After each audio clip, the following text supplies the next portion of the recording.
신학교를 다닐 때 가장 부르기 어려웠던 찬송이 방금 불렀던 323장의 찬송입니다. 왜냐면은 아골골짝 빈들에도 갈 수 있을까라는 고민을 늘 하기 때문에 그렇습니다. 그렇지만 요새 들어서 가장 어려운 찬양이 무엇일까? 저는 실은 어제 우리가 찬양했던 94장이 더 어렵다라는 생각을 갖고 있습니다. 하나님 앞에 결단하고 또 하나님 앞에 하나님께서 주시는 힘을 가지면은 어디든지 아골짜기 빈들까지도 갈 수 있을 것 같지만 매일의 삶 속에서 예수보다 귀한 것은 없다라고 고백하며 살아갈 수 있을까? 정말 나의 삶에 있어서 가장 귀하고 또한 나의 삶에 가장 추구하는 것은 예수 그리스도인지를 매일의 삶 속에서 고백하는 것만큼 어려운 것은 없다라는 생각을 갖습니다. 그런데 바울 사도는 전에 가치 있게 여겼던 것, 전에 소중하게 여겼던 것, 전에 자랑스러웠던 것이 예수 그리스도로 바뀌어진 사람이었죠. 그래서 어제는 실은 예수 그리스도께서는 우리의 변화의 능력이 될 뿐만 아니라 예수 그리스도로 인해서 우리의 모든 것이 바뀌어지는 변화를 경험하는 것들을 우리가 어제 살펴보게 됐습니다. 그렇다면 오늘 12절부터 21절까지의 말씀은 무엇일까요? 오늘 성도의 삶을 또다시 표현한 말씀은 이 여행 또한 우리 가운데는 믿음의 경주라고 할 수가 있을 것입니다. 우리가 너무나 잘 알고 있는 히브리서 12장 1절 말씀부터 3절 말씀에 보면은 우리 가운데서는 믿음의 경주를 경주하라라고 말씀을 하고 있습니다. 그런데 이 믿음의 경주를 하기 위해서는 몇 가지가 필요하죠. 우리 가운데 믿음의 경주를 행하는 가운데 우리가 이 믿음의 경주를 포기하고 싶은 순간이 있을 때라도 인내로서 우리의 경주를 경주하라라고 말씀합니다. 그런데 이 인내로서 경주를 하는 가운데 더 중요한 것은 우리의 목표가 되시는 예수 그리스도를 바라보는 것이 우리 가운데 필요하다라고 말씀하죠. 그래서 바울 사도도 마찬가지로 우리가 믿음의 경주를 경주할 때 예수 그리스도를 바라보는 것이 우리 가운데 얼마나 중요하고 필요한지를 말씀을 합니다. 그러면서 오늘 12절에는 이런 말씀하시죠. 우리 12절부터 14절 말씀을 우리 같이 한번 읽어보겠습니다. 내가 이미 얻었다 함도 아니요 온전히 이루었다 함도 아니라 오직 내가 그리스도 예수께 잡힌 바 된 그것을 잡으려고 달려가노라. 형제들아 나는 아직 내가 잡은 줄로 여기지 아니하고 오직 한 일 즉 뒤에 있는 것은 잊어버리고 앞에 있는 것을 잡으려고 표대를 향하여 그리스도 예수 안에서 하나님이 위에서 부르신 부름의 상을 위하여 달려가노라. 아멘. 바울은 늘 구원을 확신했던 사람이었습니다. 그렇지만 바울은 그렇게 구원을 확신했으면서도 우리가 구원을 이루라라고 우리에게 권면을 하고 있습니다. 그런데 그 말씀이 오늘 12절에서는 또 이렇게 표현을 하고 있습니다. 내가 이미 얻었다 함도 아니고 온전히 이루었다 함도 아니라라고 말씀합니다. 이미 바울은 구원의 확신을 하고 있지만 이것이 우리의 삶에 아직 온전히 이루어진 것은 아니라고 말씀합니다. 오히려 자신은 그리스도께 잡힌 바 된 그것을 잡기 위해서 오늘 믿음의 경주를 경주하고 있다라고 말씀합니다. 그렇다면 그리스도 예수께 잡힌 바 된 그것이 과연 무엇일까요? 이것은 바로 구원의 완성입니다. 오늘 말씀으로 본다면은 10절과 11절 가운데 있는 이 죽은 자 가운데서 부활에 이르게 되는 구원을 우리 삶에서 온전히 이루는 것이 바로 그리스도 예수께 잡힌 바 된 그것이라고 말씀합니다. 다시 말해서 오늘 바울 사도는 예수를 믿음으로 구원을 받았지만 이 삶 속에서 구원을 이루는 예수 그리스도를 닮아가는 그런 여정을 여전히 살아가고 있다라고 고백을 하고 있습니다. 그래서 이 그리스도를 닮아가고 있는 것은 우리 가운데 이미 이루어진 것도 아니고 우리 가운데 이미 얻은 것도 아니라 이 그리스도를 닮아가는 것은 매일의 삶 속에서 우리가 여전히 추구하고 우리가 따라가야 되는 목표라고 말씀합니다. 그러기 위해서는 표대가 되시는 예수 그리스도를 우리가 보며 그 예수 그리스도를 우리가 바라보면서 여전히 부름의 상을 위해서 달려가는 일들이 우리 가운데 필요하다라고 말씀합니다. 우리 주변에는 자신이 뭔가를 이루었다, 나의 삶 속에서 무언가를 얻었다라고 생각하는 사람이 있을 것입니다. 그런데 그것은 다른 사람과 비교했을 때 얻어지는 것이지, 하나님의 절대적인 관점에서 보면은 우리가 행한 것, 우리 가운데 이루어진 것은 실은 아무것도 아닙니다. 그렇기 때문에 우리는 과거에 행했던 것, 우리가 과거에 이루었던 것을 잊어버리는 것이 필요하고, 우리는 예수 그리스도를 바라보면서 예수 그리스도를 닮아가기 위해서 늘 그리스도의 장성한 분량까지 자라나는 것을 우리가 늘 목표로 삼아야 됩니다.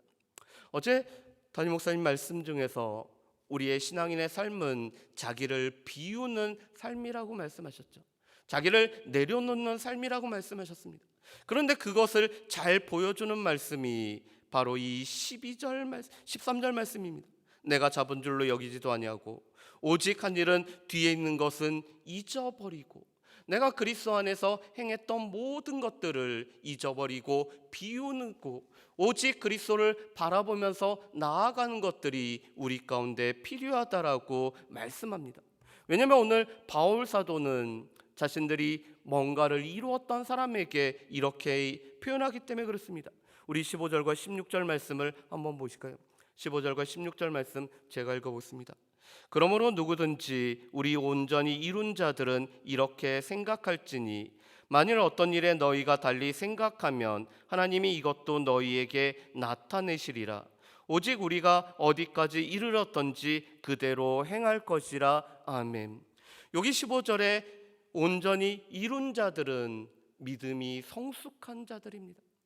오늘 하나님의 은혜 가운데서 믿음이 성숙한 가운데, 이 성숙한 믿음 가운데 살아가는 자들이 온전히 이룬 자들입니다. 그런데 이 온전히 이룬 자들은 완전한 자를 뜻하는 것은 아닙니다. 오늘 하나님 앞에서 우리 가운데 뭔가 하나 부족함이 없는 완전한 자가 아니라 하나님의 은혜 가운데서 우리의 성숙함이 조금 더 나은 온전한 자들입니다. 그런데 이 온전한 자들은 우리가 어디까지 이르렀던지, 우리가 그리스도를 닮아가는 가운데 어디까지 이르렀던지 그대로 행하는 것, 우리의 삶에서 그리스도를 닮기 위해서 여전히 몸부림치는 일들이 우리 가운데 필요하다라고 말씀을 합니다. 그래서 바울 사도는 우리가 이 믿음의 경주를 잘하기 위해서는 무엇보다도 표대가 되시고 목표가 되시는 예수 그리스도께 우리의 시선이 고정되어 있어야 되는 것을 우리 가운데 강조해서 말씀합니다. 그리고 두 번째로는 우리 가운데 믿음이 온전한, 믿음이 성숙한 자들을 우리가 본으로 삼고 그 본의 삶을 따라가는 것이 우리에게 필요하다라고 말씀을 합니다. 우리 17절 말씀을 우리 같이 한번 보실까요? 우리 17절 말씀 같이 읽습니다. 형제들아, 너희는 함께 나를 본받으라. 그리고 너희가 우리를 본받은 것처럼 그와 같이 행하는 자들을 눈여겨보라. 아멘. 오늘 빌립보 성도들에게 바울 사도는 자신을 본받으라고 말씀합니다. 그뿐만 아니라 바울 자신처럼 오늘 그리스도를 본받는 자들, 그들을 오늘 눈여겨보라라고 말씀을 하고 있습니다. 왜 그럴까요? 바울 사도는 자신이 그리스도를 본받기 때문에, 자신의 삶에서 그리스도를 닮아가는 삶을 살아가고 있기 때문에, 그렇기 때문에 다른 사람들에게도 자신을 본받으라라고 말씀을 할 수가 있었습니다. 바울 자신이 그리스도를 본받지 않았다라면은 바울은 다른 누구에게 나를 본받으라고 말할 수가 없었습니다. 그렇지만 바울은 자신의 삶에서 늘 그리스도를 본받고 있었기 때문에 또한 자신을 본받으라라고 말씀합니다. 그뿐만 아니라 바울처럼 오늘 그리스도를 본받으며 또한 그 삶에서 오늘 믿음의 성숙을 보여주는 사람들이 있었습니다. 그 대표적인 예가 오늘 빌립보서 2장에서 제시했던 디모데와 에바브로 디도와 같은 사람들이었습니다. 그리스도를 위해서, 오늘 사명을 위해서 자신의 목숨까지도 내어놓을 줄 알았던 이 디모데와 에바브로디도와 같은 사람을 늘 우리의 본으로 삼고 그들을 따라가는 모방의 삶이 우리 가운데 필요하다라고 말씀합니다. 그렇기 때문에 우리는 바울을 본받는 사람들을 늘 눈여겨보고 우리 믿음의 삶 가운데서 예수 그리스도를 닮기 위해서 살아가는 사람들을 늘 눈여겨보는 일이 우리 가운데 필요하다라고 말씀합니다.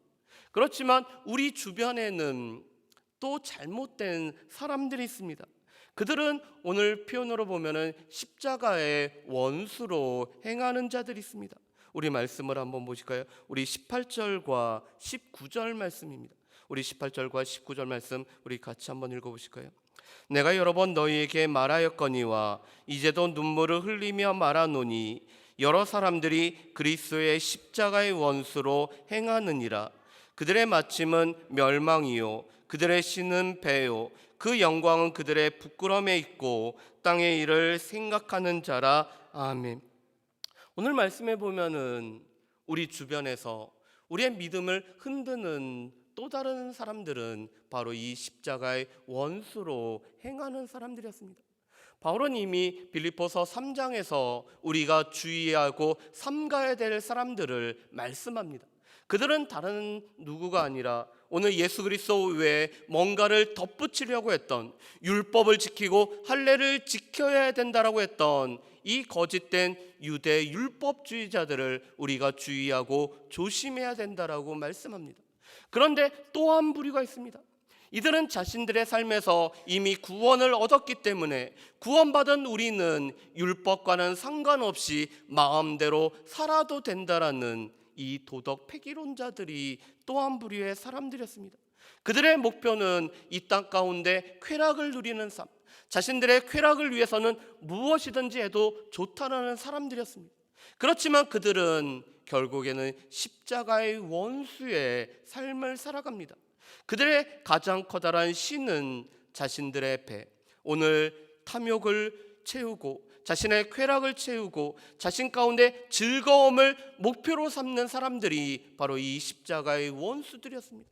그래서 그들은 자신의 쾌락을 위해서는 무엇이든지 했기 때문에 사람들이 보기에는 부끄러운 일을 행하는 자들이었습니다.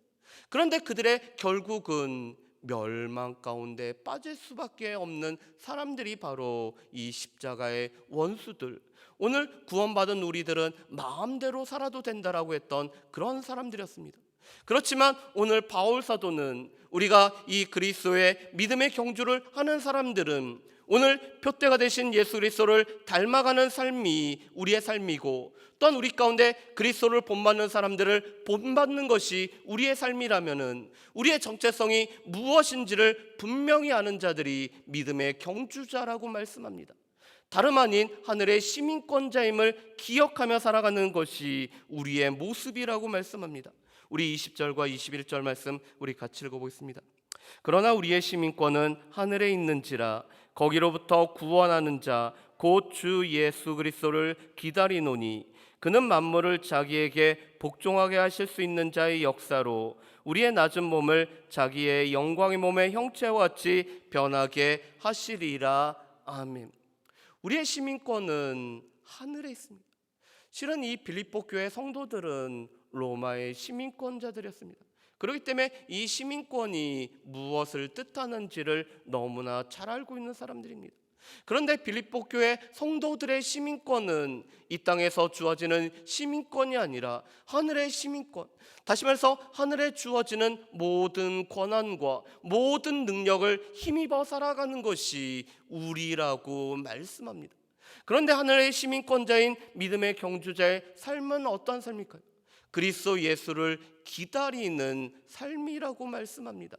오늘 우리를 변화시키고 또한 모든 만물을 복종케 하시고 우리의 이 썩어질 육체를 썩지 않을 것으로 우리의 영광되지 못하는 육체를 영광스럽게 변화시킬 그 예수 그리스도를 기다리면서 바라면서 살아가는 것이 우리의 삶이라고 말씀을 합니다. 바울은 빌립보서 2장과 3장에서 구원의 세 가지 모습을 우리에게 말씀합니다. 우리가 예수 그리스도를 믿었을 때, 우리가 예수 그리스도를 영접하였을 때 우리 가운데 그 믿음으로 말미암아 우리를 하나님의 백성으로, 하나님의 의로 우리를 칭해 주시는 그래서 우리가 구원을 얻은 삶을 관해서 말씀합니다. 그러면서 두 번째로는 우리 가운데 구원을 이루는, 우리가 이미 얻었다 함도 아니고 우리가 이미 이루었다 함도 아니라 우리가 표대가 되시는 예수 그리스도를 닮아가는 이 성화의 삶을 우리 가운데 말씀합니다. 그리고 마지막으로 우리가 믿음의 경주를 다 경주하고 우리를 바꾸실 예수 그리스도께서 오셨을 때 우리의 육체를 자신의 영광의 몸의 형체와 같이 변화시키는 이 영화의 구원의 삶에 관해서 우리에게 말씀을 해주고 있습니다. 우리는 무엇보다도 이 믿음의 경주를 경주할 때 상이 약속되어졌고 우리의 몸이 그리스도처럼 영광스럽게 변화될 것을 약속받은 사람들이 우리입니다. 그런 우리는 믿음의 경주를 경주하기 위해서 무엇보다도 표대가 되시는 예수 그리스도를 우리가 늘 목표로 삼아서 우리 표대로 삼아서 나아가야 되는 것이 우리의 삶일 뿐만 아니라 오늘 믿음의 경주를 경주하는 우리의 믿음의 신앙의 본인이 되는 선배들을 늘 본받아서 살아가야 되는 것이 우리의 삶입니다. 그리고 마지막으로는 우리가 하나님의 시민권자인 것을 기억하면서 우리가 그리스도를, 다시 오실 그리스도를 바라보며 살아가는 것이 오늘 믿음의 경주자의 온전한 삶인 것을 보게 됩니다. 바라기는 우리가 표대가 되신 예수 그리스도를 바라볼 뿐만 아니라 우리가 그리스도를 본받는 사람들을 늘 본받음으로 말미암아 그 길을 여전히 따라가고 또 하나님의 시민권자답게 살아갈 수 있는 저 여러분들 되시기를 주의 이름으로 축복합니다. 기도하겠습니다. 사랑은혜 풍성하신 아버지 하나님, 우리가 이미 이루었다함, 우리가 온전히 이루었다함도 아니라 우리가 지난날에 행했던 것들은 다 잊어버리고 여전히 표대가 되시는 예수 그리스도를 바라보며 믿음의 경주의 삶을 살아가는 것이 우리의 삶인 것을 보게 됩니다. 주님, 바라기는 이 자리에 또 믿음의 경주를 경주하며 하나님 앞에 나온 모든 주의 백성들을 기억하여 주시오며 표대가 되신 예수 그리스도를 바라보고 또한 믿음의 본의 사람들을 본받을 뿐만 아니라 하늘의 시민권자인 것을 늘 기억하며 살아갈 수 있는 우리 모든 주의 백성들 될 수 있도록 주여 도와주시옵소서. 우리의 삶에서 얼마만큼 그리스도를 기다리며 다시 오실 예수님을 우리가 얼마만큼 바라보며 살아가고 있는지, 또 이 새벽의 시간이 다시 오실 예수 그리스도를 기다리면서 또한 기도하는 모든 주의 백성들 될 수 있도록 주여 도와주시옵소서. 감사드리오며 예수님의 이름으로 기도합니다. 아멘.